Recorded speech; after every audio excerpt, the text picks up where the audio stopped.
Salut Astrazoniens, salut à tous, j'espère que vous allez bien. On est parti aujourd'hui pour une nouvelle vidéo d'analyse technique sur le marché. On va faire aussi un petit peu de macro pour une fois, parce qu'il se passe quand même des choses assez intéressantes et tristes sur cette planète. On a une guerre qui vient d'être déclarée et souvent elle se finit assez mal celle-là. Donc on va parler un petit peu de ça, sur qu'est-ce qui peut se passer aussi sur les marchés financiers. Et puis voilà, et bien évidemment on ira faire un tour donc, sur les cryptos comme d'habitude. Enfin bref, j'espère que cette vidéo vous plaira. Je vous souhaite à tous un bon visionnage. On est parti. Crypto, million. Crypto, million. Crypto, million. Alors, avant toute chose, je voulais parler de ce petit graphique ici qui me semble assez intéressant. C'est le risque vs le reward. C'est quelque chose que tous les traders doivent connaître. C'est que vous pouvez être profitable avec 20% de win rate sur vos trades. Oui, donc en fait, ici vous avez le ratio. Par exemple, ici vous êtes prêt à perdre 1 pour gagner 5, prêt à perdre 1 pour gagner 3. Donc c'est vos RR. Donc par exemple, imaginons vous avez un trade de 4R, ça veut dire que vous êtes prêt à perdre par exemple 100 balles pour gagner 400 balles. Mais en fait, vous pouvez même être profitable si vous faites du 30% de win rate. Donc c'est pas parce que vous avez un win rate de 40%, comme ce que j'ai moi sur le copy trading, que vous ne pouvez pas être rentable. C'est ça qu'il faut vraiment que vous puissiez comprendre dans le trading. Donc vraiment, essayez de checker ça et regardez aussi la stratégie qui vous plaît. Moi, j'aime bien avoir des gros RR, donc vraiment, j'ai un win rate beaucoup plus faible. Pour les gens qui ont des RR de 2.1, vous allez souvent TP. Donc en fait, vous pouvez facilement vous retrouver avec un win rate de 60%, 70%. Donc ça dépend vraiment beaucoup de votre psychologie de trader. Je vous invite vraiment à checker et vous dites, ok, quel trading, qu'est-ce que je veux faire.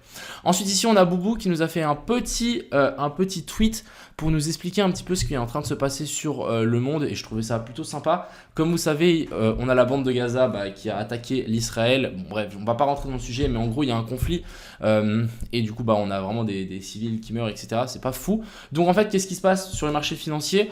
En fait on a une incertitude. Clairement les gens ont peur. Qu'est-ce que les gens font quand ils ont peur? Ils vont soit retirer de l'argent au distributeur, ils se protègent. Vous vous rappelez, au Covid, les gens n'avaient peur. Moi, mon père, il a fait une réserve de pâtes à la maison. Voilà, je pense que je ne suis pas le seul. Donc, quand les gens ont peur, qu'est-ce qui se passe? Ils sécurisent un petit peu ce qu'ils ont. Donc, si par exemple, il y a des fonds d'investissement, des grosses entreprises qui ont des cryptos, sont en asset à risque, qu'est-ce qu'ils vont faire? Ils vont vendre leurs cryptos. On a aussi donc un risque d'embargo régional. Clairement, on a d'autres pays du Moyen-Orient qui peuvent venir. On a l'Iran, l'Égypte qui peuvent aussi attaquer et qui peuvent participer à ça. Donc ça peut grossir le conflit et ça c'est pas fou. On a aussi la position de l'Arabie Saoudite, donc ça à voir avec le pétrole. On a vu que le pétrole il avait pris 4%, donc assez violent. Et aussi on a le rôle de l'Iran. On verra, vu qu'il soutient la Palestine, comment il réagit. Mais en général c'est pas fou. Et surtout avec des conflits pareils, ça peut surtout s'engrener et devenir bien plus gros. J'ai vu que même Biden avait envoyé son plus gros porte-avions dans la mer là. Donc il faut quand même faire attention, mine de rien. Donc qu'est-ce qui se passe en gros? Le marché se crispe, le marché essaye de... l'argent va être plus difficilement injecté dans ces marchés-là parce que les gens ils ont peur.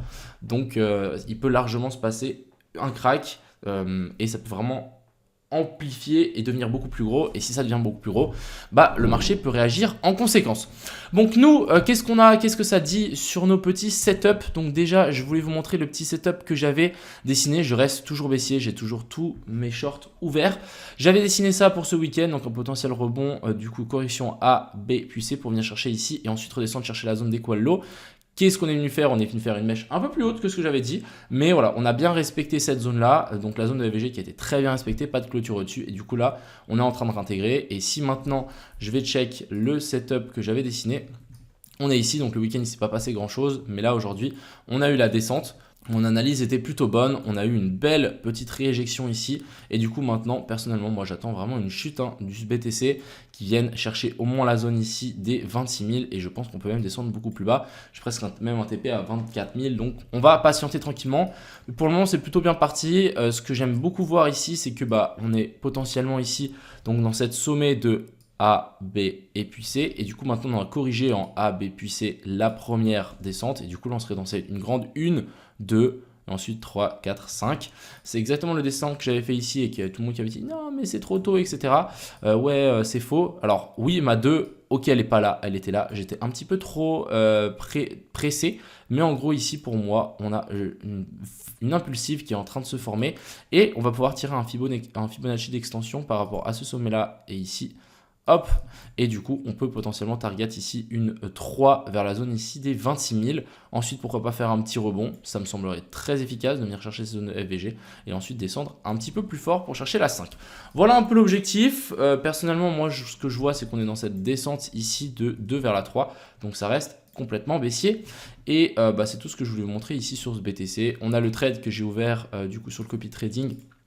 Il est là, donc maintenant on va simplement patienter et on va vraiment attendre beaucoup plus bas. Je peux vous montrer mes trades, je sais qu'il y a beaucoup de gens qui aiment bien quand je montre mes trades. Du coup j'ai toujours tous mes trades en cours, j'ai celui-là, j'ai toujours le BTC, j'ai l'Ethereum aussi qui est plutôt fébrile. On a le DYDX, le Matic qui a été close sur le copy trading et pas sur mon compte. J'ai le SUM parce que j'aurais largement préféré que il reste sur le copy trading.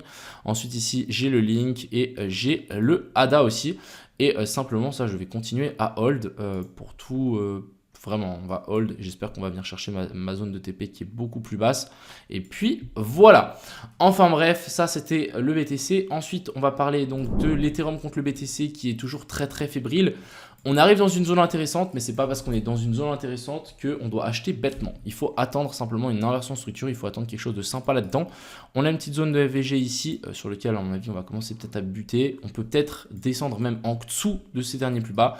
On verra. Écoutez, moi je trouve qu'on arrive dans une zone intéressante. Si on a une inversion de structure ici, ça peut être intéressant de vendre ces BTC pour acheter de l'Ethereum. Mais bon, pour le moment, on n'a rien du tout, donc ça peut continuer à chuter tranquillement. Et ensuite ici, du côté de l'Ethereum, donc l'Ethereum est beaucoup plus fébrile que le BTC. On a eu un petit rebond ici. Moi, je me suis dit qu'on pouvait potentiellement faire donc une A, B et ensuite remonter un petit peu plus haut, chercher la zone de FVG qu'on a laissé, récupérer certaines liquidités. Mais en fait, pas du tout. Hein. L'Ethereum est complètement à la masse. On continue à chuter tranquillement. Et pour moi, ces targets ici sont les prochaines targets sur la liste. Je pense que même l'Ethereum, on peut venir récupérer ici ce dernier plus bas vers la zone des 1350.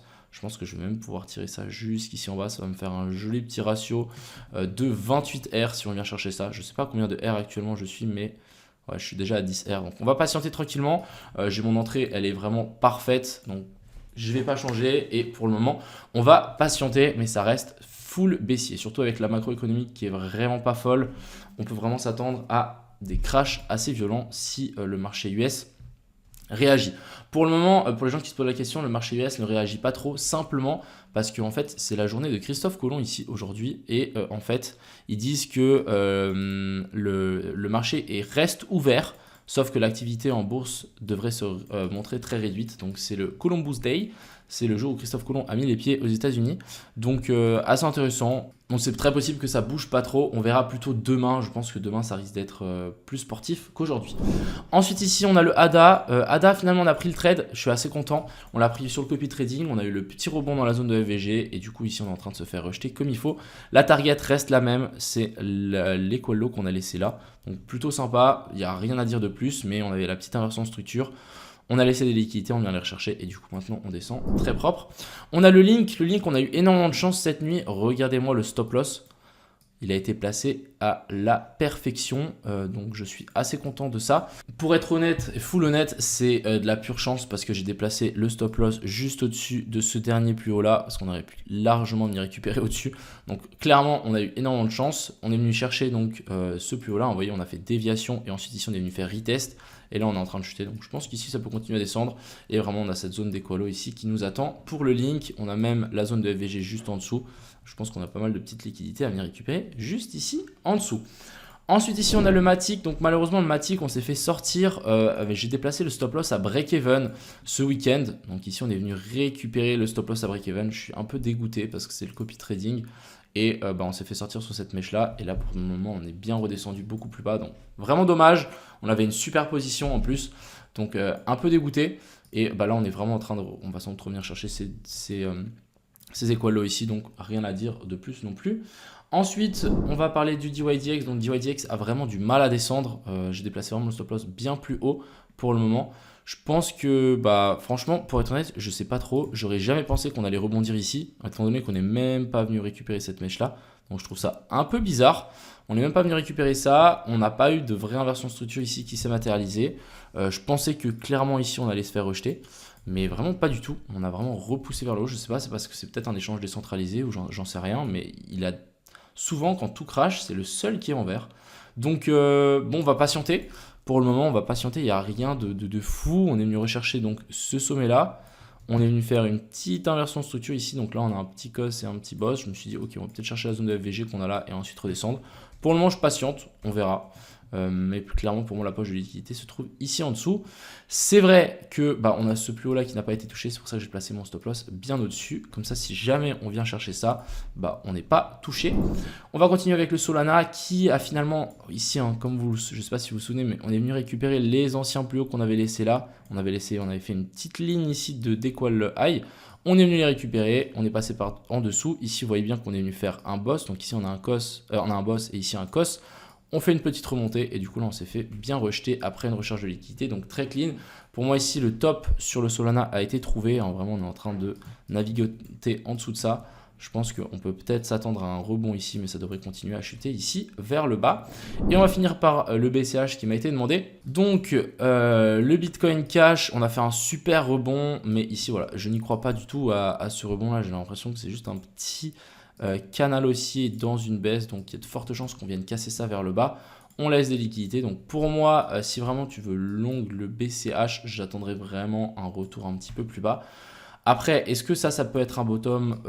Je ne pense pas non plus, étant donné que on a laissé une zone d'équalo. Vous voyez que cette mèche là ici est toujours intacte, donc c'est sûr et certain qu'on a des liquidités là en dessous. Mais bon, le rebond a été assez violent. Je serais plus d'avis à attendre un truc comme ça. Ici faire une inversion de structure et ensuite vouloir repartir vers le haut, ça me semblerait plus correct. Après, si le Bitcoin crash et qu'il vient vraiment chercher la zone des 20 000, 21 000, on peut vraiment s'attendre, je pense, à une redescente ici en dessous pour récupérer toutes ces liquidités. Voilà un peu le point de vue. Personnellement, moi, je reste en short clairement. La macro est avec nous pour une fois. Donc là, on va simplement holder toutes nos positions et puis on va attendre nos petits TP. Enfin bref, j'espère que cette vidéo vous a plu. Je vous souhaite à tous une bonne fin de journée. C'était Crypto Millions. Ciao.